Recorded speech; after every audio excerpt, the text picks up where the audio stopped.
नमस्कार बच्चों, मेरे YouTube channel GK study basic में एक बार आपका पुनः स्वागत करती हूँ। मैं रीना शर्मा। आज हम अगले अध्याय की ओर बढ़ रहे हैं जिसका नाम है उत्साह और अट नहीं रही है। सूर्यकांत त्रिपाठी निराला जी की ये कविता है। तो उत्साह और अट नहीं रही है, जो कि क्लास 10th CBSE और RBSE दोनों के ही सिलेबस में है। कवि परिचय हम देखते हैं। सूर्यकांत त्रिपाठी जी, निराला का जन्म बंगाल के मेदिनीपुर जिले के महिषादल गांव में हुआ था। तो हमको ये परिचय पूरा याद करने की जरूरत नहीं है बेटा। हमें सिर्फ इतना याद रखना है कि उत्साह और अट नहीं रही, ये दो कविताएं आपके सिलेबस में किसकी है। तो सूर्यकांत त्रिपाठी जी निराला। निराला इनका उपनाम है क्योंकि इनका जीवन विचित्रताओं से भरा हुआ था, इसलिए इनको निराला नाम दिया गया और उन्होंने अपने साहित्य की रचना निराला के नाम से की। पाठ परिचय देखें। इस पाठ में जो कविता है आपकी उत्साह, इसमें बादलों को क्रांति का दूत मानकर आह्वान किया गया है। जैसा कि मैंने स्टार्टिंग में ही बताया कि बादलों को बुलाना, आह्वान करना, आहूत करना आह्वान गीत है। इससे याद रखना कि वह अपनी पोरस में गर्जना में समस्त आकाश को गुंजायमान कर दे। कवि ने काले काले घुंघराले बालों तथा बाल कल्पनाओं के समान पालित मानकर उन्हें नव जीवन प्रदान करने वाला कहा है। काव्यांश पे आते हैं। बादल गरजो घेर घेर घोर गगा धराधरो, ललित ललित काले घुंघराले बाल कल्पना के सिकाले। यहाँ कवि बादलों से कह रहे हैं कि हे बादलों, तुम बरसो, और पूरे आसमान को आह्वान कर रहा है कि पूरे आसमान को हे बादल, तुम चारों ओर से घेर कर गरजो और बरसो। कवि कहते हैं कि बाल कल्पना के से पाले विद्युत चवी उर्मे पाले नवजीवन वाले। कि हे बादलों, काले काले और घुंघराले बादलों का ऐसा अनघड़ रूप लगता है जैसे बालक की कल्पना का विस्तार इनके अंदर समाया हुआ हो। तुम्हारे उर में, उर मतलब हृदय में, बिजली की आभा चमक है। तुम नए जीवन का संचार करने वाले हो, नवजीवन देने वाले हो। तुम्हारे अंदर वज्र के समान शक्ति मौजूद है। तुम नई कविता की रचना कर सकते हो। इसलिए हे बादल, गरजो और बरसो। कवि यहाँ बादलों से कहते हैं कि वे नई चेतना की रचना करके सबको असीम ऊर्जा से भर दे। यहाँ पे किसका आह्वान किया गया है? बादलों का। हे बादलों, तुम गरजो और बरसो भी। विकल विकल उन्मत्त थे उन्मत्त विश्व के निकात में सकल जल।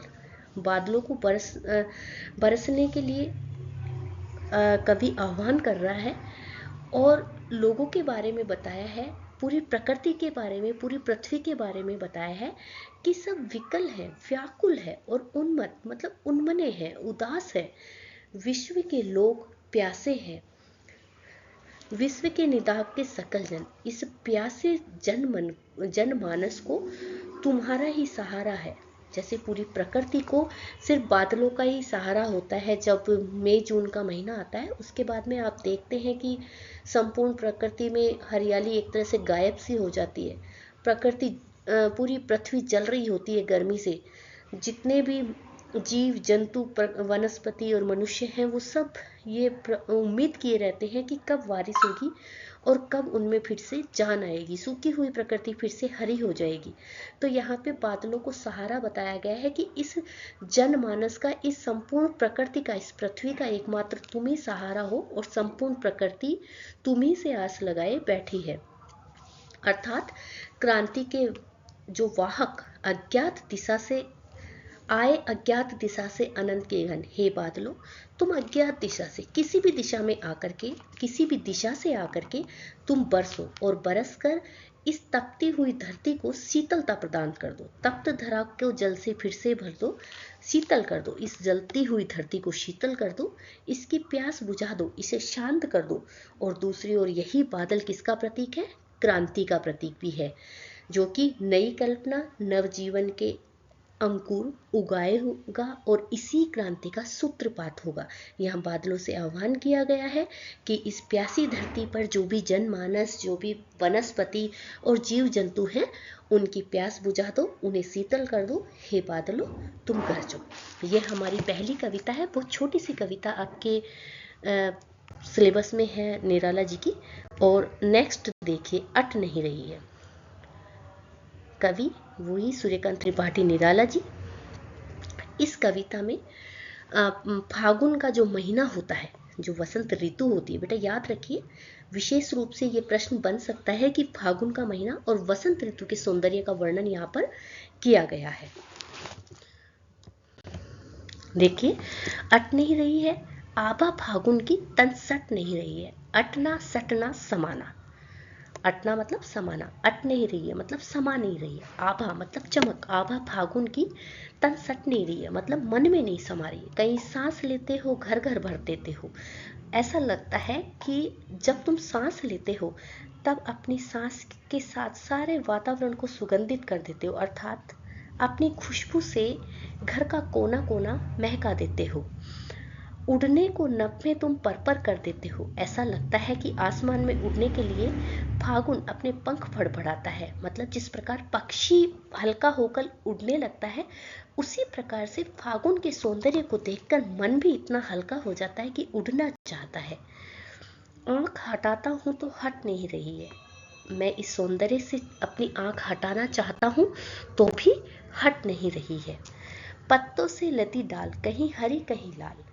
पत्तों से जो डालियां हैं वो लदी हुई है, और कहीं पर ये डालियां कैसे, ये पत्ते कैसे हरे और कहीं पर लाल। लाल मतलब नव पल्लव जिसे कह सकते हैं, नई नई कोपल जिसे कह सकते हैं। कहीं पड़ी है उर में मंद मंद पुष्पमाल, और ऐसा लग रहा है चारों तरफ अलग अलग रंगों के फूल और अलग अलग प्रकार के फूलों की खुशबू के कारण ऐसा लग रहा है जैसे प्रकृति के गले में फूलों की माला पड़ी हुई हो। पाठ पाठ शोभाश्री, जगह जगह, पाठ पाठ जगह जगह, स्थान स्थान पर। शोभाश्री मतलब सौंदर्य, श्री मतलब लक्ष्मी, संपदा। तो यहाँ पे लक्ष्मी और संपदा कैसी, सुंदरता वाली, कि इतनी ज्यादा फैली हुई है कि पट नहीं रही है, समा नहीं रही है। बेटा ये आपका चैप्टर पूरा होता है, कंप्लीट होता है आपका चैप्टर। इसके प्रश्न देखिए। उत्साह एक कैसा गीत है? जैसा कि हमने शुरू में बताया कि यह संबोधन शैली में रचित है। ठीक है, तो संबोधन शैली, संबोधन मतलब आह्वान करना, आहूत करना, बुलाना किसी को। दूसरा, कवि के लिए उत्साह का स्रोत कौन है, किसको कह रहे हैं? समझ गए हो आप? बादल को। नेक्स्ट, प्रस्तुत कविता में कवि ने क्रांति का दूत किसे बताया है? बादलों को बताया है कि बादल कैसे है, क्रांति का दूत है, नई चेतना जनमन में भर सकते हैं, नई कविता की रचना कर सकते हैं। क्रांति का प्रतीक है ये, क्योंकि नई कल्पना, नव जीवन के अंकुर भी बादलों के आने पर ही उगते हैं। कवि बादलों से गरजने को क्यों नहीं कहते?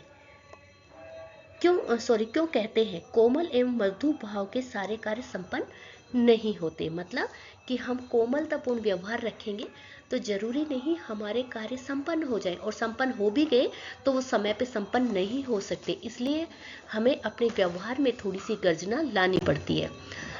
उन्मत्त है, उन्मत्त का क्या अर्थ है? मतलब अनमना मन, उदास होने वाला मन।